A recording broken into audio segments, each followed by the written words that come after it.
Es el momento de recibir a nuestro querido y admirado Sebastián García Parra en su columna de inteligencia artificial, el ingeniero, docente, investigador, codirector de IDATA y columnista de este programa, a propósito de cuál es el límite entre la libertad y la inteligencia artificial, asunto que quedó pendiente intercruzando o generando vasos comunicantes entre nuestros columnistas, algunos conceptos emitidos por Alvarito Alcuri aquí, y bueno, que merecen de alguna manera esta mirada de Sebastián. Buen día, bienvenido, Seba.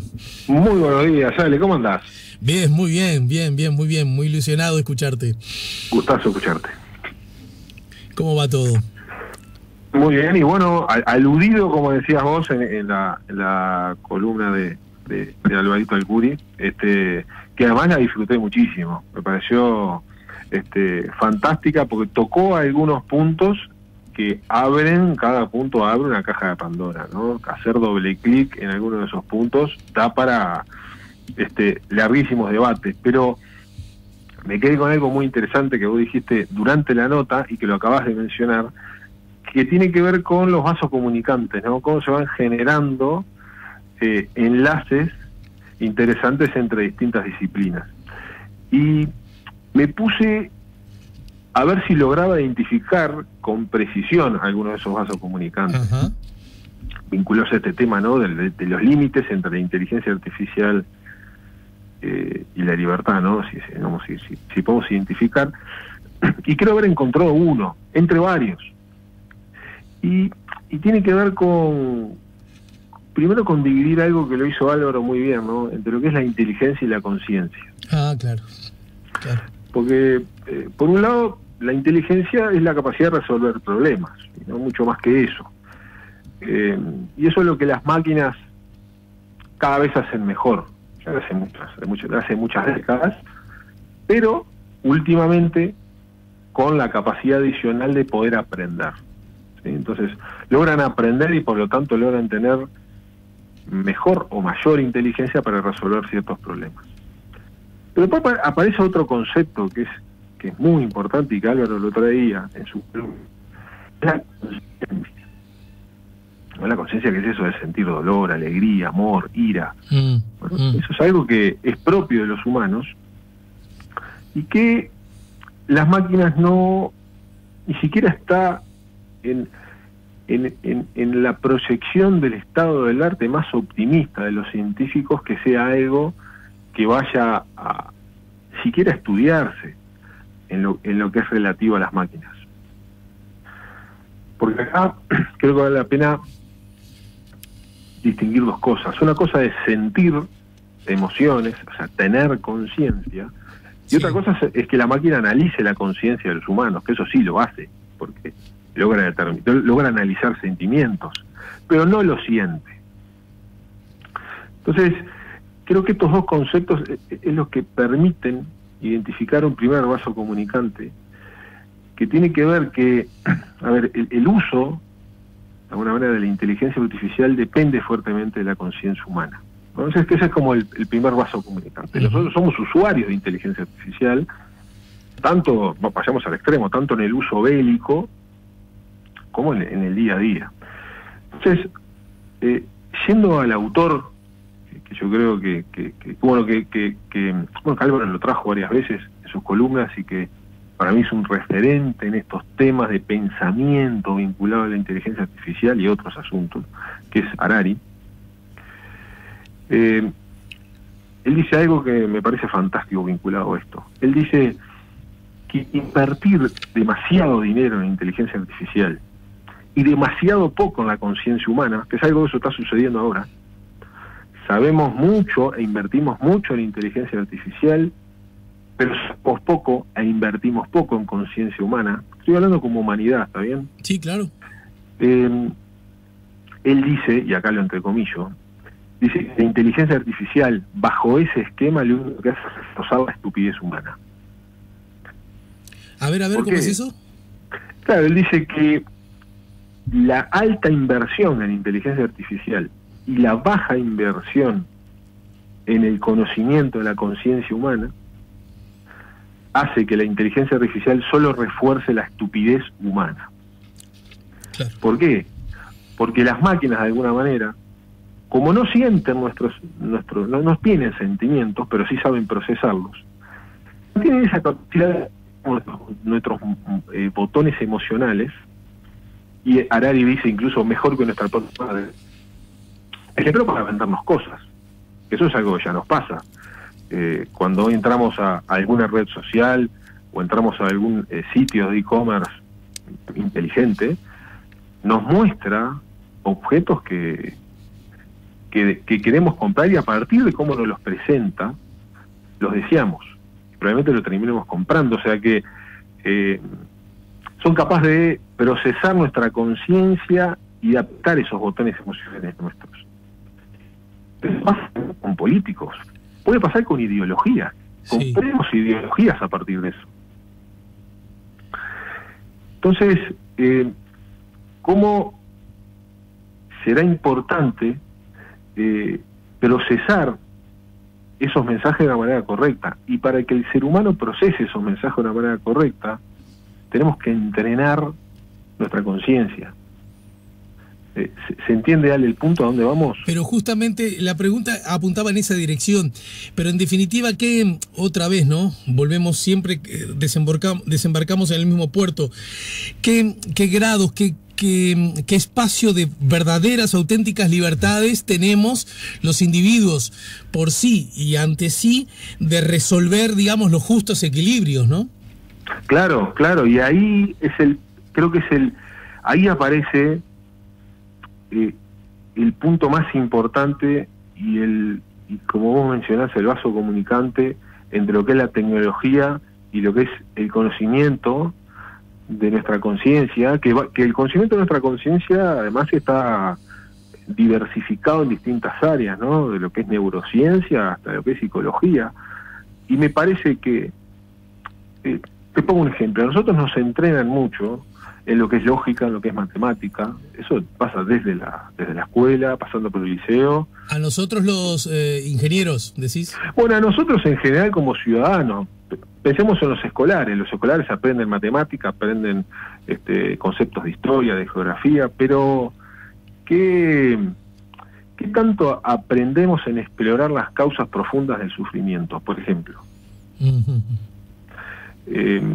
Y eso se agudiza cuando ingresamos ya en la educación terciaria, y ahí sí ya en lo que puede ser ingeniería, todavía, bueno, nos volvemos hasta más cuadrados, porque tenemos más lógicas, más matemáticas, más pensamiento científico, pero muy poco de desarrollo y de conocimiento de nosotros mismos, de nuestra conciencia, que parece ser la única arma que vamos a tener hoy y en el futuro para poder ser libres en un mundo que va a estar dominado, de cierta forma, por la toma de decisiones basadas en inteligencia artificial. Uh-huh. Hoy lo que nos tiene que preocupar, y es algo que nosotros venimos trabajando, nosotros incluso en lo personal, mucha preocupación y mucha ocupación en el tema de neurociencias. No es que lo estudie, pero sí estamos colaborando en algunos proyectos y emprendimientos, por ejemplo con el Instituto Clemente Estable, que tiene que ver con que sabemos muy poco de la mente humana. Recordemos que la inteligencia artificial surgió como una inspiración de una pequeña partecita del estudio del cerebro que llevó a desarrollar algo que se llama redes neuronales, que dispararon el uso de la inteligencia artificial. Sin embargo, del uso de la mente, de lo que sabemos de cómo funciona la mente humana es muy poquito. Claro. Es muy poquito lo que se invierte, es muy poquito lo que le enseñamos a los niños respecto, por ejemplo, a meditación, a conocerse a sí mismos. Y si eso no lo hacemos, dice Harari, y mirá qué fuerte lo que dice, no solo que el ser humano puede llegar a ser producto de explotación, porque van a haber élites que manejen los grandes decisores automáticos basados en inteligencia artificial, y vamos a generar una explotación en población que no va a saber tomar las decisiones, producto de no tener desarrollado aspectos de conciencia, sino que él dice algo mucho más fuerte: vamos a ser producto de irrelevancia. O sea, vamos a tener sectores de la población que van a ser prácticamente irrelevantes porque sus decisiones van a estar basadas en sistemas totalmente centralizados. Recordemos, porque no todo el mundo tiene por qué recordarlo, por qué saberlo, que Harari, cuando hablas de Harari, del mismo modo que lo habló Alvarito El Curi aquí, bueno, se trata del filósofo, historiador, escritor de Israel, ¿verdad? Autor de algunos libros que el público seguramente o bien ha leído o por lo menos ha escuchado: el Homo Deus, el Sapiens, las 21 lecciones para el siglo XXI y algunos más, ¿no es cierto? Correcto, que vinculado a este tema yo recomiendo fuertemente a aquel que pueda y tenga tiempo leer el libro 21 lecciones para el siglo XXI, que justamente recorre todos estos temas con un nivel de profundidad y de claridad que nos hace pensar, nos hace reflexionar, y este es uno de los tantos puntos que este libro menciona. Es una de esas lecciones, de esas 21 lecciones que él menciona. Ha dicho además hace poquito en entrevista del Financial Times que el mundo será completamente distinto después de la pandemia. Bueno, y ese es un asunto en sí mismo muy digno de ser discutido, ¿no? ¿Qué tanto va a cambiar, no? O en qué cosas va a cambiar profundamente. Eso aún no lo sabemos. Aún no lo sabemos, lo estamos transitando, y son esas cosas que se van, el dicho, los zapallos se van acomodando en la carreta, ¿no? Sí. Lo vamos viendo, pero ni que hablar que este tema tiene que ser conversado. En el mundo hay iniciativas que tienen que ver con introducir conceptos de, por ejemplo, meditación, ya en edades tempranas, ya a partir de los 3, 4, 5 años. Entonces, si será importante empoderar al ser humano del conocimiento de su propia conciencia para tomar decisiones inteligentes, conscientes ante la automatización de algunas decisiones que van a ser tomadas por máquinas. O sea, en resumen, Ale, no puedo estar más de acuerdo con Alvarito. Ahí, digamos, son intensos los vasos comunicantes. Son intensos los vasos comunicantes y necesitan fluir para que sucedan cosas de valor, ¿no? Y que igual sobre este tema, y ya que hemos citado tanto a Álvaro El Curi en su columna Los psicólogos no sirven para nada, una vez más aplica una máxima de él que es tan máxima como de sentido común, ¿no? En general, para estas cosas ayudan los caminos del medio, ¿no? Ni los que creen que a través de la inteligencia artificial en general y la tecnología por sí mismos nos vamos a volver mejores y que por ahí es el único camino, o los que creen que precisamente la inteligencia artificial y la tecnología es un producto que viene a estropear nuestras vidas, ¿no es cierto? Totalmente, y Ale, para cerrar, recordemos lo que hizo Kasparov. Kasparov fue una de las primeras víctimas, entre comillas, digamos, porque perdió, un gran campeón mundial de ajedrez, perdió contra una máquina de IBM, contra la Deep Blue. Claro. Y a partir de eso desarrolló un concepto muy interesante, que es ese concepto de los centauros, ¿no? El centauro, esta imagen mitológica que es mitad hombre, mitad caballo. Él empezó a desarrollar el concepto de mitad hombre, mitad máquina, en el sentido de que hoy los ajedrecistas están utilizando los sistemas informáticos para potenciar sus capacidades. O sea que se puede ir por el camino del medio, y tiene que ver justamente con que los sistemas inteligentes de manera juiciosa y con mucha responsabilidad. Sí, y sobre esto también podríamos incluir una mirada, lo vamos a invitar porque nos acompaña felizmente muy seguido el antropólogo Nicolás Guigou, claro, a propósito de que ha dicho: somos sapiens en pleno proceso de volvernos cyborg, ¿no?